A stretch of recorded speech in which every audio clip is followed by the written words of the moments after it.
ఒకప్పుడు మనకి భారతదేశంలో పాశ్చాత్యులు పాలించినప్పుడు వాళ్ళ ముందు సైకలాజికల్గా మనల్ని డిఫీట్ చేశారు. ఏమనంటే మీరు దేనికి పనికిరాని వారు, మీరు ఆటవిక నాగరికత, ప్రిమిటివ్, మీ ఋషులు ఇచ్చిన విద్యలు అన్ని అజ్ఞానాలు, అవి కేవలం అవే అట్టరెన్సెస్ ఆఫ్ ప్రిమిటివ్ పీపుల్, ఇలాంటివి రాసేసారండి వాళ్ళు. అవే చదివారు మన వాళ్ళు, అవే చదువుతున్నారు మన వాళ్ళు, అవే ఇక్కడ పిల్లలకు కూడా అందిస్తున్నారు. కనుక మనం పనికిరాని వాళ్ళ భావం మనకు ఉండిపోయింది. కానీ 19th సెంచరీలో ఒక ఫారినర్ వచ్చి మన మంత్రశాస్త్రం యంత్రశాస్త్రం చూసి అబ్బో ఇంత శక్తి ప్రపంచంలో దేనికి లేదని ఇంగ్లీష్లో అద్భుతమైన పుస్తకాలు రాశాడు. ఆయన పేరు జాన్ వుడ్రాఫ్. ఆ మహానుభావుడు చక్కగా కుండలిని యోగం మీద సర్పెంట్ పవర్ అని పుస్తకం రాశాడు. ఇది కాక వరుడ్ పవర్ అని మంత్రశాస్త్రం మీద పుస్తకం రాశాడు.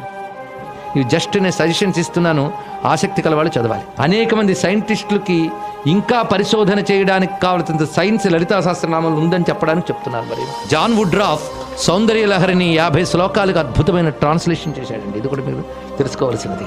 అమ్మవారు ఉపాసకుడు. నేను ఈ జాన్ వుడ్రాఫ్ ఫోటో ఎలా ఉంటుందో చూడాలని ముచ్చటపడ్డా.